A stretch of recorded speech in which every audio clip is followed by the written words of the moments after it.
There are a lot of great stories of companies exponentially growing their user base, and those are really exciting stories that we want to gravitate towards with. But there are the 99% of the stories that you never hear of in companies that have actually exponentially grew but failed as a business long term. And I think it's worth keeping that in mind when we talk about growth hacking versus growth marketing. So some of those companies are Quibi, Webvan, Vine. It's just most times you never really hear them talk about their failures. So listen, growth is very easy, especially if you have advertising budget to burn through. Building a sustainable business, on the other hand, is a entirely different challenge in itself. And while I personally like the idea of growth hacking, like finding levers of growing your customers exponentially or emphasizing specific features within your product or service, I'm much more into approaching growth as a growth marketer is the more preferred method. It's much more sustainable. It's much more holistic, especially when it comes to making sure that your business thrives and survives over the next couple of years. So let's first talk about the differences between growth hacking versus growth marketing at the basic top line level. So growth hacking is a marketing technique that focuses on rapid experimentation and unconventional strategies to achieve fast and scalable growth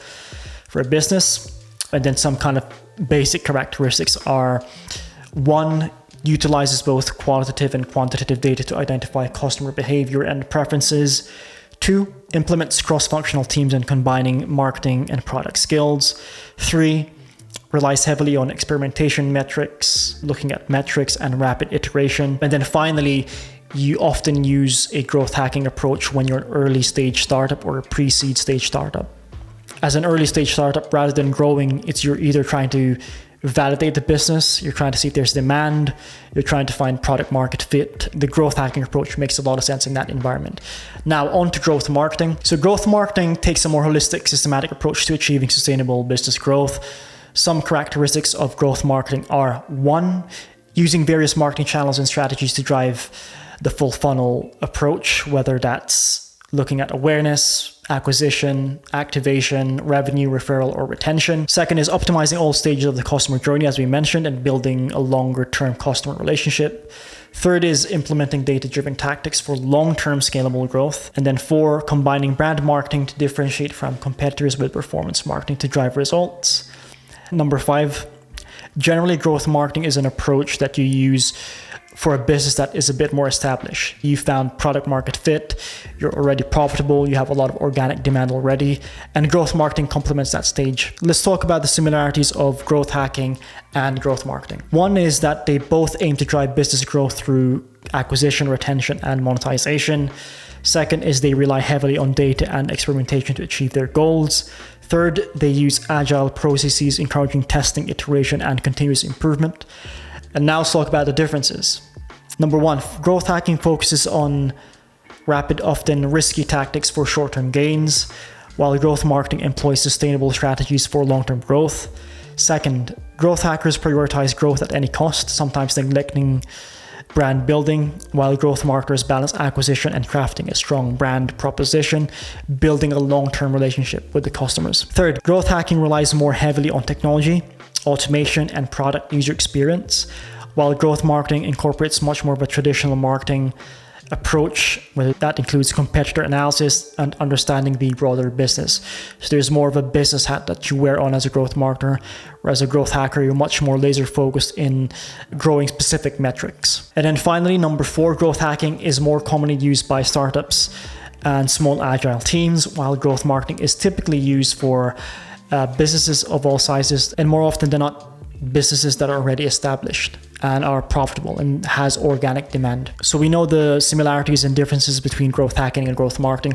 Let's talk about the type of resources and teams you'll have for each approach. So for growth hacking, generally speaking, it tends to be a lot more on the technical side. So you might be a marketer who works directly with a product or the dev team or an engineer to test things out on the product side. So once a customer is actually on the platform, we might tend to be more in the orchestration or the planning of the test.